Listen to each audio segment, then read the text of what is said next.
everybody to another one of our podcasts today, talking to Julie and Sue about their experience of working with children and young people around death, dying and bereavement, and delighted to welcome them both today. But first of all, I'd like them to just introduce themselves, to tell us a little bit about who they are and what their roles are and where they work, if that's okay. Hi, my name's Julie and I work here at St Helena Hospice. I'm one of the counsellors on the team here, and I work with families and pre and post bereavement with young people. I also work with adults as well. And I'm Sue. I work predominantly on the inpatient unit now as a family support worker, but I also support children pre and post death. Thank you both. We're really delighted that you've taken the time out today to talk to us a little bit about your roles, and I'd be really grateful if you could tell us a little bit about what that means. What do you do within your roles working at St Helena with children and families? So we often get referrals in for families who have maybe just had a late diagnosis. Since COVID, obviously people are quite their diagnosis has come quite late. So we often meet families who want support in either how to talk to their children, how to deal with the situation they find themselves in, how to give information to the children. Some of the referrals are around those things, or they're particularly worried about a member in their family really that may need some support. Okay, thank you. And Sue, how does your role differ to Julie's? Well, on the inpatient unit, obviously we have people, patients that come in. Sometimes even, especially since COVID, they have been quite late diagnosis. So they haven't even had those conversations with the children, and already they're here in the inpatient unit, which they might not be end of life, but they certainly are here for a lot of symptom control. So then it is talking to the parents in how to perhaps talk to their children, what their children understand, what they've already told their children. Before we would then start to think about working with that child, we would always get an understanding of what they have told them, what they want them to know, and then kind of try and work with the family from our experience of how best to talk to the children and help them to understand what's going on and what eventually will happen.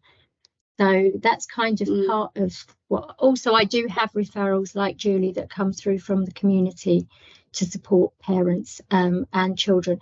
But I think always we start with the parents, don't we? Because we kind of try and get them on board. We kind of, we try to get a bit of an understanding of what they've already said to their children, where they are, what their beliefs are actually, what their values are, what their culture is, because from our perspective, we may have a certain view, but from theirs, it may be very different, especially in different cultures.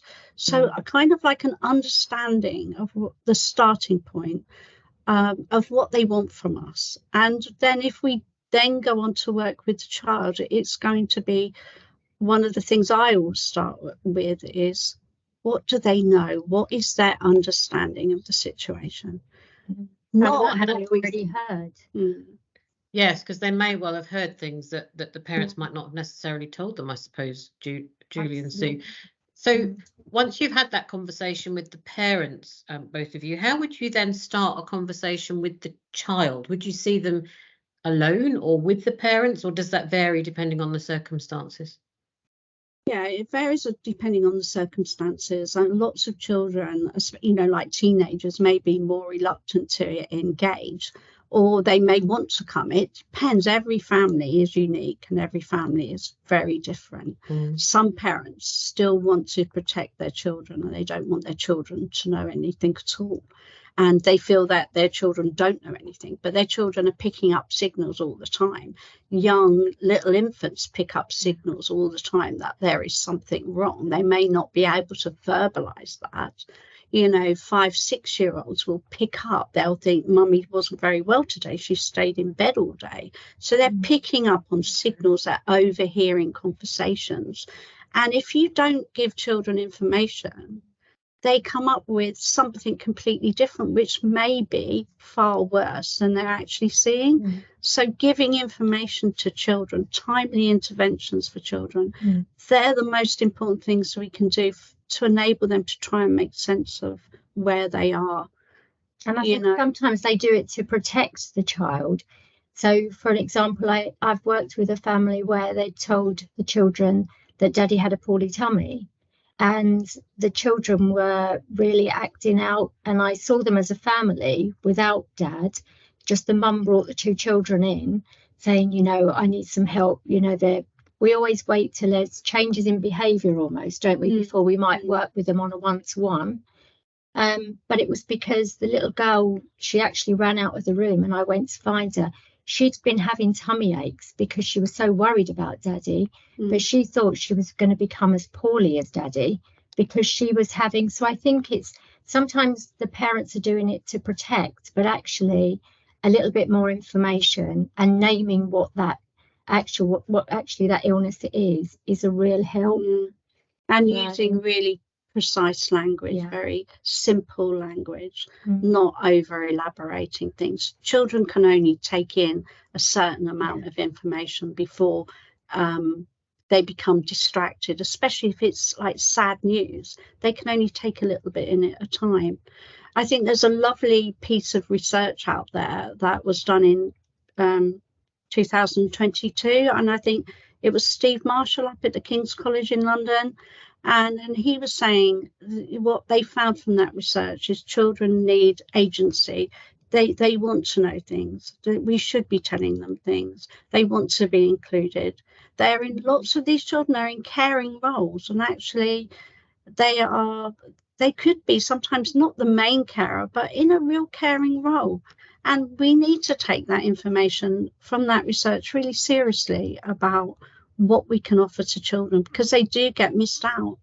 You know, they do get missed out. So the work that we do is trying to include them, because that's what they need to be included. And sometimes they like to be able to help and to do things. They want to be involved, don't they? You know, it's reassurance, it's involving them. I mean, also when someone's going through a lot of treatment, it might be that someone different is taking them to school.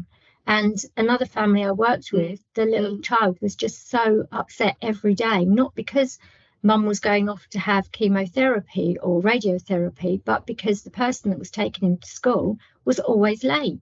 So when I saw him, his worries were around getting to school on time, you know, and I think it's the routine is key when I think children are going through someone being ill and then, you know, I think we did a group once, it was a long time ago, and the young person drew, it was an underwater scene, and she drew an octopus, and someone came up to her and they said, oh, the octopus has got a bald head, is that because your mum's having chemo? And she's okay with me sharing this story, by the way, and she said no, it's because the octopus has 8 legs. And she put tap dancing shoes on the octopus, and she said, this is because I can't go to tap dancing and I'm stamping my feet because I can't do this anymore because my mum's having treatment and there's no one to take me. And it's those secondary losses to children, the things they can't do, things that have been taken away from them, and they don't always understand why that's happening. And that can be really difficult. And so sometimes when children present here, then their parent or somebody being ill is not their main concern when they come. Sometimes it's about those secondary losses of things they're no longer able to do. And there's a very mixture of parents perceiving them as not being caring, but they are caring, but they're just asking questions. Their life has already changed and been affected by what's happening in their family. Often financially, because obviously that person may not be able to work. So, you know, it's huge losses, you know, that kind of children talk to us about. And like Julie said, it's not always about what actually is happening to the parent.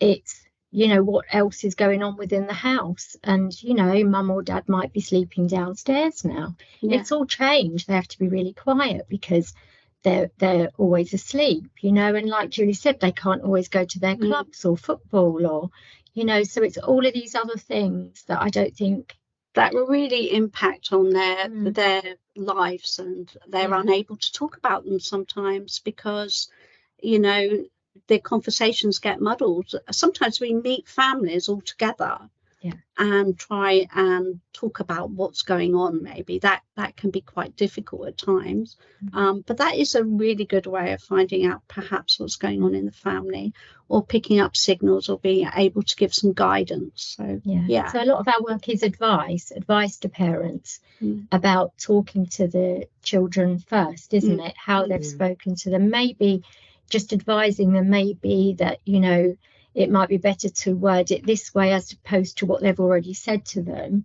But they're only ever coming from a place of love, aren't they, when they're trying to protect and look after their children. And I think sometimes it's just trying to get them to name what it is, talk about what the treatment might be if they're going through treatment, you know. And we can always, when they're really young, work with sort of tools, can't we? You know, this is what a chemo bag might look like, and we've got a teddy bear and a, you know, because often if they kind of know, it does help them to carry on with their day at school. Otherwise they're worrying that mum or dad might be having chemo or radiotherapy, and where are they and what's happening to them. And often it's the schools that pick up and call in as well, talk to us. Yeah, and sometimes it's just really something simple like giving a child, say, a heart or a piece of paper. It doesn't have to be anything special, so they feel connected to their parent while their parent is maybe in hospital. So keeping those connections strong. There's a lovely book, and I think it's when someone dies, it's called The Invisible String. I think it's called that. Invisible String. I just love that book. But it's the same concept, that children need to feel connected, so they worry when someone goes into hospital. But if just simple things, I mean, one child brought to me, we don't need anything special. They come up with their children, so wonderful of teaching us things. Because one child come up and said, I've got this two conkers, Julie, I found them. Okay, and if you put them together, they make a bit of a heart. I said, oh, that's amazing. And he said, I'm going to give one bit to my mum to put under her pillow. I'm going to take one bit home. And it's about keeping those connections. The ideas don't always come from us. The ideas come from children. They're so just amazing little people. I guess I just wanted to take you back a little bit. Earlier in the conversation, you talked about the fact that sometimes parents might feel that children don't react in the way that they're expecting to. And we've seen a lot on EastEnders recently, haven't we, about the case there where the mum talks to her child about the fact that she's dying, and the child is maybe sad for a few minutes, but then goes off to school or whatever, and it doesn't seem to bother her, and that must be quite difficult for parents to adjust to. So to normalise that level of behaviour, I guess, is another challenge for you with parents and families. Is that right? Yeah, I think as well, sometimes with the parents, their expectations are that they're going to have a really difficult conversation, and it's going to be a difficult conversation. However, the child will be appropriately sad, but then might turn around, depending on their age and development, and say, okay, so what are we having for dinner today? Is it going to be pizza? And it's shocking for parents to hear that, because they're like really taken aback. You know, did they take that on board? And they want to seem to pull them back in, but that's kind of normal behavior, and it's very much linked to puddle jumping. There's a lovely book out there, isn't it, that children are jumping in and out of puddles, 1 minute sad, 1 minute happy. And it's really important for us to say to families and to children, it's okay to be happy, it's okay to be sad. And that for the attention span for young people, they will be appropriately sad, and then they will be saying, what are we going to have for tea? That is really normal behavior. Really difficult for even schools to understand that. I mean, we've been on a teaching program before where the teachers have said, that's really useful to know that, because we thought when the child fell over, he was always crying about his nan or something. But actually, that was really real. But then they do get over that and they do carry on to do something else. So it's really useful to have that information. And often we do get phone calls, don't we, saying we've told them, but they haven't taken it in. You know, because that, you know, they have asked what's for dinner, or can we still go to wherever, what club. But it is just the fact that they can only be in that puddle kind of for a little short space of time, and then they're jumping out on to the next one. So what about then, and we talked a little bit about younger children, haven't we? How do you manage working with angry or maybe withdrawn teenagers and young adults? That must bring a completely different perspective. You know, I've worked a lot of years with teenagers, and sometimes they find it really difficult to come, and others just really welcome the thought of coming to talk to someone. We don't always talk sitting down. I mean, obviously, you know, teenagers are teenagers and they come in, and you just have to work with, once again, I start with what they know. What do they want to get from coming to see me? And they're usually quite clear on that. They usually there's often secondary losses, there's often problems in school, there's often bullying. They may feel like that their peers don't understand. You know, I always do a bit of an assessment with an assessment tool of who are the people that support you, who can talk to you, who do you have to talk to, where would you go, do you have someone in school, do you have a best friend? And you find out so much information, because sometimes they don't want to talk about their mum's illness or their dad's illness or their granny's illness. They don't want to talk about it because it makes them different from their peers. Other teenagers may feel, you know, actually, I do have a really special person I can talk to. So we're drawing on all the resources we can about who is supporting them. And they can be really angry. And, you know, anger is a good emotion. It's just that we don't want them to get into trouble with anger. So it's how do they manage their anger? What triggers their anger? Things like that. How do we manage that? How do we talk about that?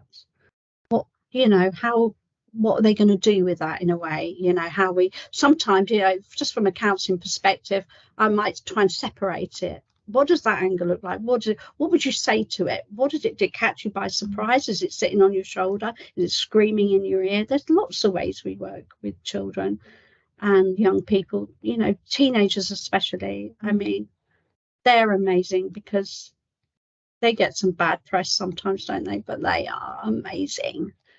And they want to come, even when they don't want to come. I say, tell me why you don't want to come. Tell me a bit about that so I understand. And I don't mind if they bring their telephones into the session I don't care what they bring in, because I want to make a connection with them. So all the time as a counsellor, I'm colluding with awareness that I'm making a connection, and I have a therapeutic intent. So I keep that in mind all the time. It's just about making a connection. And I've waffled on, you see, but what do you think? Also, why wouldn't they feel angry that someone they love is obviously going through what they're going through and then are going to die and leave them? So kind of, I think for the younger ones, they still get angry outbursts, frustration. They don't kind of know why they're feeling that way. They can't verbalise what they're feeling. So there again, it's kind of getting them to recognise what those symptoms feel like in their body, getting them to colour in the bits when they're feeling angry. And, you know, they might colour in their legs. And I've had one child that said, my legs go wobbly. Well, they do when you get really angry and really worked up. And then working creatively, we would get them doing an anger pillow, something to focus that anger on, to take it out of the room. To normalise it. It's okay to feel angry, but it's keeping yourself safe and not hurting anyone else. So we would work on either a pillow that they could use to punch, and that does even work with teenagers, doesn't it? We've had teenagers that punching pillows, punch bags, anything that they can get those feelings out. It's just kicking a football. Normalising it for the parents as well, to say, look, when when they're feeling like this, you can direct them upstairs to use their pillow, and then turning it over, and kind of we then get them drawing or writing, all the things that help them calm down. So you're kind of just, you know, so I think just ways at how they cope with it. It's just giving them tools to use. Giving them the tools. You know, I've shred a lot of the stuff I've done with teenagers is there used to be a shredder outside one of the rooms, so anything that they didn't feel they liked and made them angry, we could write it down, but then we'd take time shredding it all. That is so therapeutic. With it, you can shred that, actually, you know, that we can do something about that, we can talk about it. So spending time at the shredder, anything really that is about making a connection. It's not about sitting in a room. That doesn't always work, does it? For lots of young people, they can't sit in a room and talk. That's really difficult. We have to find creative ways to work with them. And I did, usually we might get them to think about doing a target. I did, or a face, and I did have one child that drew their sibling's face, or what they said it was, which was quite difficult when the parents came to pick them up. I mean, but then, you know, who am I? You have to go along with it if it's working for them. So everything we do, I hope, is underpinned by really good research, because some of it is a little bit off the wall. But if you don't work that way, you're never going to make a connection. And sometimes you just have to make a connection. It's no good doing everything proper if the child's going to walk away and never come back. It's never going to be helpful, is it? No. So no, and I was going to say, just going to come in there that but everything that's researched is generally you can't you don't learn everything by research journals or academic side, isn't it? A lot of it is your experience and that tried and tested technique of supporting children and young people over years. There's a lovely saying, isn't it? Learn your theories well or something, but lay them aside when you come in contact with the human person. And I always think of that. Everything I do will be underpinned by something, but you do have to lay them aside because that's who we are. We have to make that connection with those children because it's important. Yes, definitely. So we've spoken a lot about sort of the expected death. I guess one of the questions that we had was around what are the differences about looking after children and young people who've perhaps had an unexpected death, you know, a death by suicide or sudden death? How does that change how you support them in your experience? We haven't, just recently, we are not the people that have been supporting in sudden deaths, but we've had a lot of experience in the past. So whether you want to start off with. So I think it's always harder because often those children haven't had that kind of time to become to adjust, to kind of you know, have the time for goodbyes, and because often we're doing some of that work when we're working pre-death. So it's, you know, but by the time we see them, it's usually to kind of help the parents to talk them through the funeral. So we will do some sessions if needed around, you know, giving them their chance to say goodbye, whether they might want to view the body. Often we used to get phone calls in, should we allow? And we always say, give them the choice. I think sometimes it's been a good experience, and there have been times when it hasn't been such a good experience. So which can be quite traumatic, can't it, for the children? So I think then it's kind of, we're jumping straight into bereavement work, which is different, isn't it, than doing the pre and the post, because, you know, if you have that chance, often it's better, isn't it? But when we were doing the other work around just the bereavement work, it is so I think we would do work on the funeral, we would do sessions on what a coffin might look like, you know, we would talk to the parents about perhaps taking them to the church or the crematorium, just to kind of give them an idea, anything that would help on the day if they were going to attend the funeral. So, and there again with the funeral, I think it's always giving them the choice if they want, because often parents will say, we're not going to let them go. Well, then they don't have that chance for a goodbye.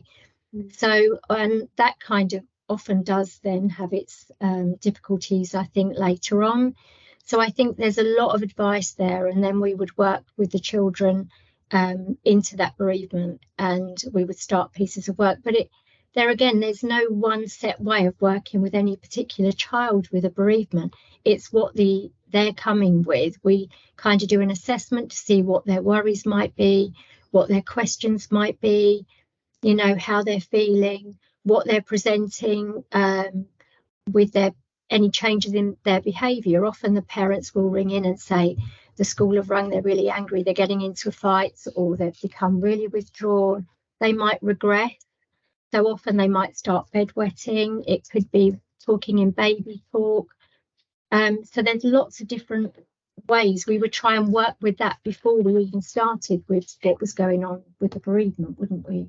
So, and I think as well that we know that, say, with a death by suicide, there's a lot of different languages that parents use around death by suicide. Where do they start? And they usually have to start quite quickly, because in a death by suicide or even accidental deaths, there is a real risk of the child finding out via media rather than something else. And that is a